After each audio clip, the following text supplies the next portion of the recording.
நான் ஓப்பட திமுக காரன் பார்த்து கேட்கிறேன், நாளைக்கே ஒரு ஸ்டேஜை போடுவோம், எல்லா பத்திரிகையும் கூப்பிடு, 2 பேர் தான் அந்த ஸ்டேஜில் இருக்கணும். எல்லா நிர்வாகிகளும் இந்த கேள்வியை பதில் சொல்லுங்க. ரமேஷ் ராஜ்மோகன் எல்லா பேட்டியிலும் சொல்லுங்க, சேலஞ்ச் விடுற முதலமைச்சரை பார்த்து, எந்த பேப்பர் இல்லாம உன் பக்கத்துல எந்த நிர்வாகி இல்லாம தனியால ஸ்டேஜில் வந்து உட்கார். என் தலைவர் தனியா வருவார். 2 பேரை வச்சு பிரஸ் கான்ஃபரன்ஸ் நடத்துவோம். இந்த போட்டிக்கு நான் ரெடினா நாளைக்கே நான் ரெடி, என் தலைவர் ரெடி. இந்த அள்ளு சில்லறைக்கெல்லாம் என் தலைவர் பதில் சொல்ல மாட்டார். இந்த அள்ளு சில்லற, இந்த அண்டா சொம்பு டீஸ்பூனு இதெல்லாம் பதில் சொல்ல மாட்டாரு. என்ன ஒருத்தருக்கு தான் இங்க போட்டியே, திமுக டிவிக்கு திமுக. அப்ப யாருக்கு பதில் சொல்லணும்?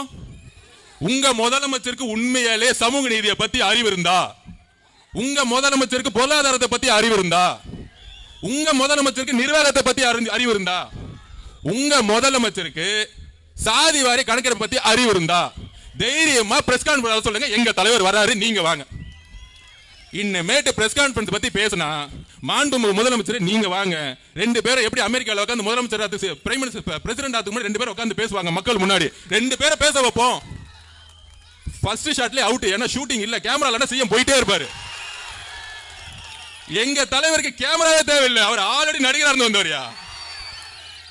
நீ ஸ்கிரிப்ட், அவரு உணர்வு, இங்க உண்மை இருக்கு, நீ ஸ்கிரிப்ட்ல இருக்கிற. ஸ்கிரிப்டுக்கு உண்மைக்கு நிறைய வித்தியாசம் இருக்கு. மாண்புமிகு முதலமைச்சர் அவர்களே, பிரஸ் கான்ஃபரன்ஸ் பத்தி நீங்க பேசுறீங்க, எப்ப பார்த்தாலும்